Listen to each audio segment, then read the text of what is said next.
Hello viewers YouTube আপডেটৰ নতুন এটা ভিডিও লৈ আপোনালোকক মই পোনপ্ৰথমে স্বাগতম জনাইছো। চাওক আজি আপোনালোকৰ লগত আলোচনা কৰিবলৈ ওলাইছো নতুন এটা টপিকত যেটো নেকি খুবেই গুৰুত্বপূৰ্ণ এটা বিষয়। সেই বিষয়ত মই আপোনালোকৰ লগত কথা পাতিবলৈ আহিছো। সো ভিডিওটো স্কিপ নকৰাকৈ সম্পূৰ্ণকৈ চাই থাকক।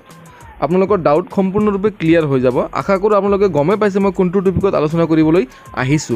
থাম্বনেইলটো দেখা পাই আপোনালোকে অলৰেডি 50% শিওৰ হৈ গৈছে মই কিহৰ ওপৰত আজি কথা পাতিম। চাওক আজি কথা পাতিম মূলত অসমৰ যি ছাত্ৰ ছাত্ৰীসকলে এইবাৰ 2024 বৰ্ষত স্কুটি পাবলৈ সক্ষম হ'ল বা সেই ক্যাটেগৰীত পৰি গৈছে এলিজিবিলিটি ক্ৰাইটেৰিয়াৰ আন্ডাৰত আছে, মানে যিসকল ছাত্ৰীয়ে নেকি 60% এণ্ড এবভ পাইছে আৰু যিসকল ছাত্ৰই নেকি 75% এণ্ড এবভ পাইছে সেইসকল ছাত্ৰ ছাত্ৰীক কিন্তু এইবাৰ অসম চৰকাৰে পুনৰ বিনামূলীয়াকৈ স্কুটি প্ৰদান কৰিব। ঠিক আছে, এতিয়া কথাটো হ'ল সেইসকল ছাত্ৰ ছাত্ৰীৰ মাজৰে যিসকল ছাত্ৰ ছাত্ৰীয়ে নেকি প্ৰাইভেট ইনষ্টিটিউশ্যন বা কলেজত পঢ়ি পালে, জুনিয়ৰ কলেজত পঢ়ি পালে, পাছ আউট কৰিলে আৰু 60% এণ্ড এবভ পাৰ্চেণ্টেজ পালে ছোৱালীসকলে আৰু ল'ৰাসকলে নেকি 75% এণ্ড এবভ স্ক'ৰ কৰিলে। এতিয়া কথাটো হ'ল সেইসকল ছাত্ৰ ছাত্ৰীয়ে স্কুটি পাব নে নাই তেওঁলোকৰ মনত কিন্তু এটা কনফিউজন কাম কৰি থাকে। এতিয়া কথাটো হ'ল মূলত এই যিটো টপিক এই টপিকত মই আজি কথা পাতিম আৰু মই এইটো ডেফিনেটলি কৈছোঁ আপোনালোকে মোৰ এইটো ভিডিঅ' চোৱাৰ পিছত এই যিটো কুৱেশ্যন মনত এইকেইদিন আহি আছিলে আজিৰ পৰা আৰু এনেকুৱা ধৰণৰ কুৱেশ্যন নাহিব আৰু সেইখিনি মই সম্পূৰ্ণৰূপে ক্লিয়াৰ কৰিবলৈ এই ভিডিওটো আৰম্ভ কৰিছোঁ। চাওক মূলত মই এইটো টপিকত মানে প্ৰাইভেট ইনষ্টিটিউশ্যনে স্কুটি পাব নে নাই বা প্ৰাইভেট ইনষ্টিটিউশ্যনত পঢ়া ছাত্ৰ ছাত্ৰীসকলে স্কুটি অসম চৰকাৰৰ পৰা লাভ কৰিব নে নাই তাৰ কাৰণে কিন্তু যোৱা বছৰ অলৰেডি মই ভিডিঅ' এটা আপলোড কৰি দিছোঁৱে।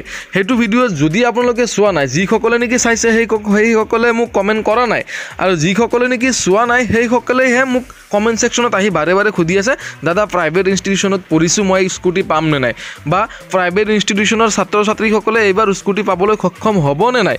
এই কথাষাৰ কিন্তু সকলোৱে মোক সুধি আছে। এতিয়া কথাটো হ'ল বা এই কথাষাৰৰ উত্তৰ মোৰ অলৰেডি যোৱা বছৰ এটা ভিডিঅ'ত দিয়া আছে। মই জাষ্ট সেই ভিডিঅ'টোৰ লিংক মই ডেছক্ৰিপশ্যনৰ এইটো ভিডিঅ'ৰ ডেছক্ৰিপশ্যনৰ একেবাৰে ওপৰত মই দি ৰাখিছোঁ। আপোনালোকে চিম্পলি তাত ক্লিক কৰি ভিডিঅ'টো চাই লওক বা আপুনি চাওক জাষ্ট এই ভিডিঅ'টোৰ শেষত একেবাৰে ওপৰত মোৰ এইটো ভিডিঅ'ৰ স্ক্ৰীনৰ ওপৰত সেই যিটো ভিডিঅ' প্ৰাইভেট ইনষ্টিটিউশ্যনে স্কুটি পাব নে নাই সেই ভিডিঅ'টো আহি যাব অট'মেটিকেলি। আপুনি চিম্পলি তাত ক্লিক কৰি দিয়ক আৰু সেইটো ভিডিঅ' চাই লওক। চ' মই নতুনকৈ আৰু এই টপিকৰ ওপৰত আলোচনা কৰিবলৈ বিচৰা নাই, সেইটো ভিডিঅ' চালে আপোনাৰ ডাউট ক্লিয়াৰ হৈ যাব। আশা কৰোঁ মোৰ কথাখিনি আপোনালোকে ভালকৈ বুজি পাইছে আৰু সেইটো ভিডিঅ' আপুনি চাব যদি আপোনাৰ ডাউট ক্লিয়াৰ কৰিব লগা আছে। চ' ভিডিঅ'টোত আপুনি চাই পালে যদি আপোনাৰ কিবা মন্তব্য থাকে জনাবলৈ নিশ্চয় আপুনি কমেণ্ট ছেকশ্যনত মোক জনাই দিব। ধন্যবাদ থাকিল। জয় অসম।